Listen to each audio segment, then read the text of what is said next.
Hello.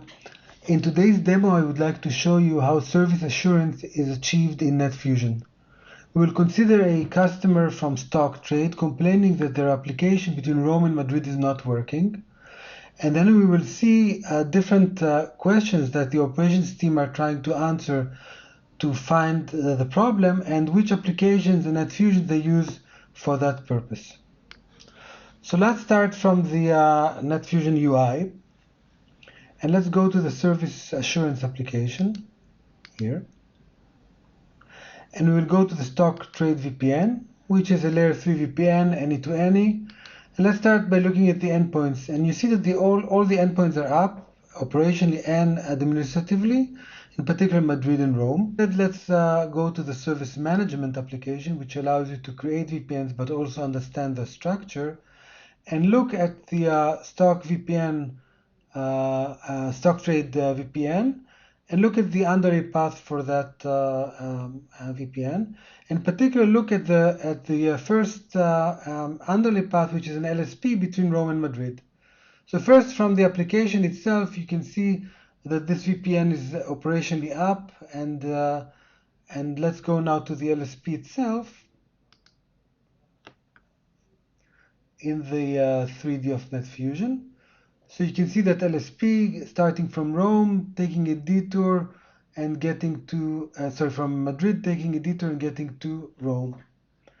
You can see the path of the VPN. The VPN seems, of the LSP. The LSP seems to be right. Let's save it using the star for later. So first, let's understand if the links along that LSP are for some reason congested. Maybe that's the reason for the problem. So we're going to the network utilization application of NetFusion, and we're going to select a particular LSP. In this case, this is our LSP that I've pre-selected here. Let's run the application and look at the stats for that LSP. So this is the LSP itself. Let's look at some of the links along the LSP path. So here, this is a 100 gig link along that path. Here's another 100 gig link. And let's look for another link along that path, this one. And you see that while all these links were congested at some point in the past, now they're just fine. So this is not the reason for the problem. Another potential issue is latency. So let's go to our path optimization application, which identifies paths in the that can be optimized. In this case, I will select a particular connection.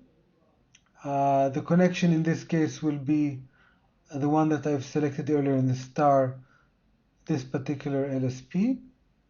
Okay. And now let's find an optimal path for that LSP.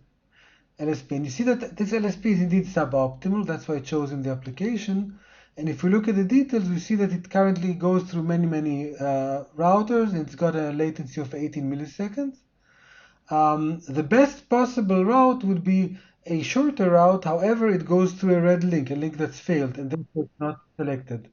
So I'm suspecting that perhaps that's the reason for the problem. The LSP was rerouted because of the failure, but let's substantiate that claim.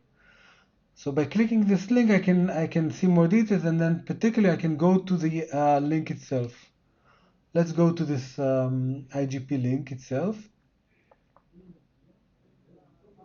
It's here, and that link is down. It's operationally down. Let's understand when that link failed to see if indeed the LSP went through that link in the past. For that, I'm going to use the network history application. Before that, I will select the link so I remember it for later. So I start that link here, go to the network history application, and I look for any history changes that happened to that particular link. So let's select a particular resource. In this case, I will select the link in question, run the report, and you see that this link had a lot of changes. It went up, it went down over the last couple of days. Let's look for the first time that this link went from up to down, and click this hyperlink here to go back in time to the state of the network as it was when the link was still up. So now the database is rolling back to its state when the link was still up. You can see that the link is indeed up. And let's go to the service assurance application and look at our VPN. And I will look now at the underlay path in the service assurance application. Find the Madrid to Rome underlay path, this one. You can see that it was using an LSP.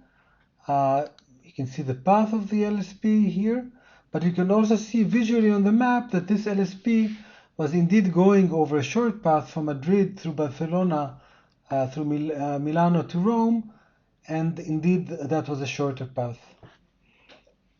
So we found the probable cause of the problem. It's that link. Now let's go back to live and see what caused this IP link to go down in the first place.